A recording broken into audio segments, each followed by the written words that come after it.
Hey nerds, Sage is here. It's time to talk about something delicious, guys. Are you ready?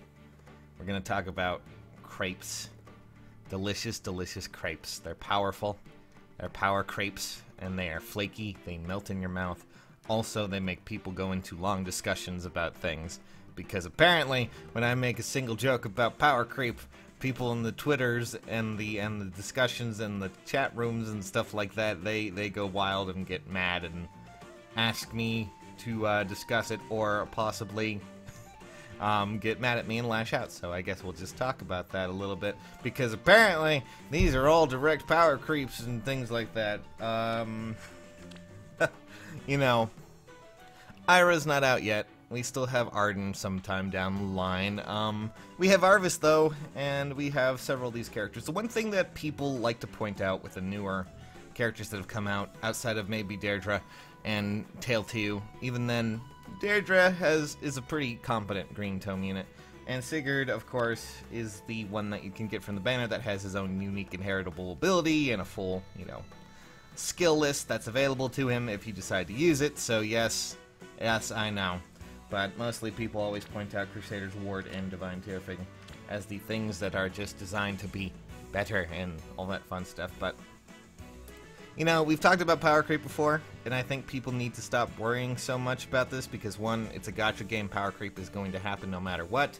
But even then, even though we have Sigurd, and, sorry, I can't say it, Ziggy Stardust, oh boy, I'm gonna upload this anyways, because I know it's probably gonna get advertiser unfriendly, but who cares? Anyways, when it comes to things like that, sure, there's always the direct replacements, the things like that come along that will eventually probably make things, easier. He can be a pretty powerful magic wall. He can, I'm pretty sure he can tank even the strongest blue tome units rather well. And everyone always freaks out about this and gets mad at me when I, say, wow, that's a pretty powerful unit. It might replace Ellawood or something, but the simple fact here is, yeah, there is power creep, but it's very minute. And I think last time we talked about this, I mentioned how even though it's minute, usually, even if you can bring a lot of the skills that would come from these characters over to other ones, of course. Now they're starting to introduce things like, Crusader's Ward that can't be inherited. All of these characters seem to have, at least a lot of these characters that have been introduced with genealogy, seem to have one of these things with them, aka a skill that's not inheritable, be it a special skill, like, Bonfire, or a passive, like Crusader's Ward here. Basically, now we are starting to see units that have that. Granted, people need to stop freaking out so much, I feel, because obviously, when it comes down to units, I think people get a little bit heavily invested in them. I'm not saying that's a bad thing, because obviously, when it comes down to any of these, you can make them into whatever you want. You can make them powerful. You can make them interesting.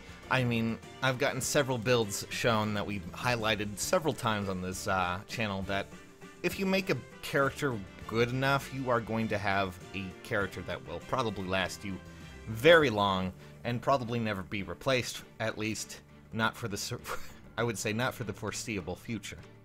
Does that mean that there isn't power creep? No, there is, of course. But people always, I'm going to try and find him real quick, people always point out Arvis. Like, Arvis is out now, oh my god, he has a B skill passive that gives him, regen every turn. Yeah, but his stats aren't exactly the most amazing thing. The only thing, the things that he has going for him are resistance and attack. His speed is decent enough, but even then, he's a good red tome unit, but he's going to be competing with other red tome units that will have possibly better stats, and even then, you can only merge him 3 times, even as a free unit. So there's that, and that's something that I always feel, find people are hyping up Ira to be this insane thing that's going to be coming, and when she hits, it's just like, every other sword unit is going to be gone. Hana, gone. lon'qu, gone, and things like that. But the thing about that is, we have limited numbers of Ira. She's going to pop up for whatever she's going to pop up for. It could be Grand Hero Battle, could be Tempest Trial, could be something new entirely, who knows. But even then, it's going to be a limited number of her. 1, 2, maybe 3 if we're lucky. And, you know, that's maybe good enough for a 40+1, but here are people who are, you know, if you're dedicated, you get like 40+10, and that unit's insane. They do a lot of things out there on the field that are just crazy, and they will last you a very long time. And while they may have very special abilities, you know, that are not inheritable and can't be moved on, I think people really worry too much about power creep and get, you know, really upset about it. I mean, yes, it does make some characters kind of feel obsolete, but the thing is, a lot of those characters, usually, even if you build them, they'll still do just fine, even in today's commonplace thing, because, well, right now, this game is very heavily PvE based, less PvP based.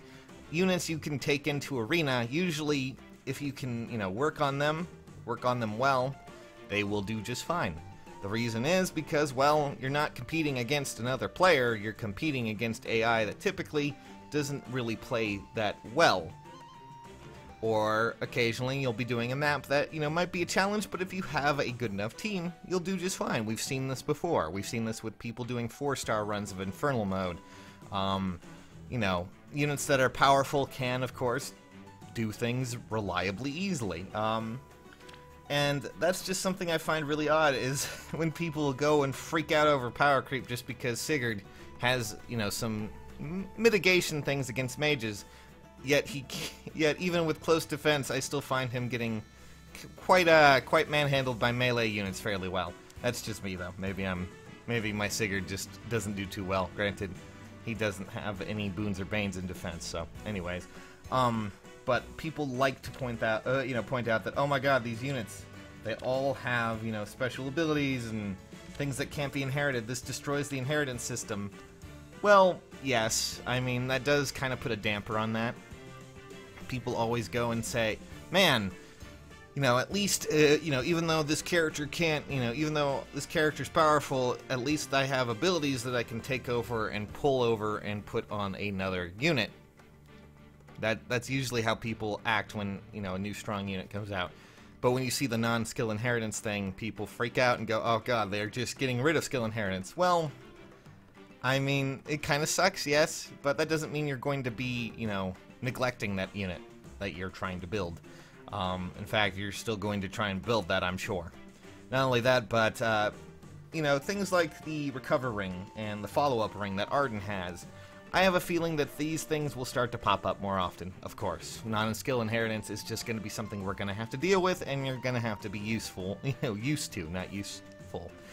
to, because, well, otherwise, you know, there's not much room to really grow, and the gacha games do have to make their money off of you guys. I mean, I hate to say that, but, you know, free-to-play or not, you're really just doing things with orbs, and you know, people who spend money are obviously going to go for the units that are available to them and have, you know, accessibility to it.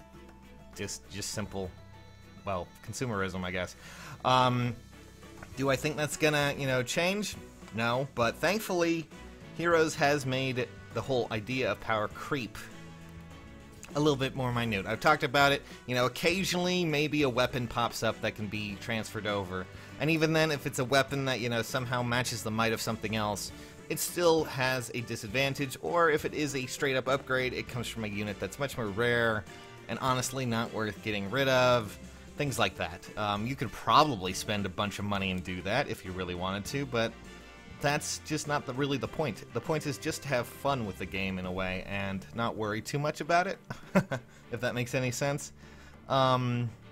Because power creep, even if it happens, you know, Slaying Axe is out here now. Here's Amelia, the only character who has it, but you're not gonna... she doesn't have it equipped, god damn it. I still haven't touched her since I used her for leveling. I still use her for leveling, actually. She was used earlier to get Reinhardt up. Never mind. I'm dumb. Still, nonetheless, people are going to freak out over simple things. I understand that, but guys, don't worry so much about power creep. Honestly, I've talked about it before. Usually, it's something that you don't have to worry too much about it. If anything, a lot of the more powerful weapons do add into, you know, better characters for yourself that you're already using. And while skill inheritance may be cut out now a bit more when it comes to skills, I really don't think it's going to change too much. build the characters you like. It doesn't make them inferior by any sense. You will probably make do with what you got. Just saying. And can we stop having discussions about this where you guys like freak out about power crepes? Because I really am hungry right now and I could really go for that flaky deliciousness.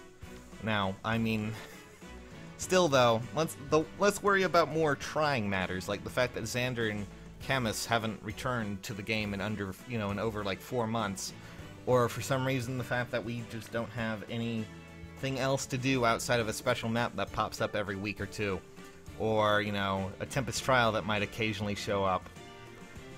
I'm just saying, when it comes to what you need to do and your priorities, I really don't think power creep is the biggest one. So instead, just eat them. They're delicious. So yeah. Stop worrying. Stop it. Stop.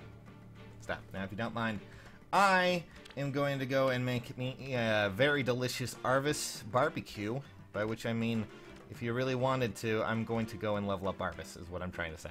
I'm going to level up this guy, and maybe this guy, and then I think there's like a third version of him. I'm going to get them all squared away. Make me a powerful red tome unit. Not as powerful as Celica, but still pretty potent. Anyways, catch you nerds later. Thanks for watching.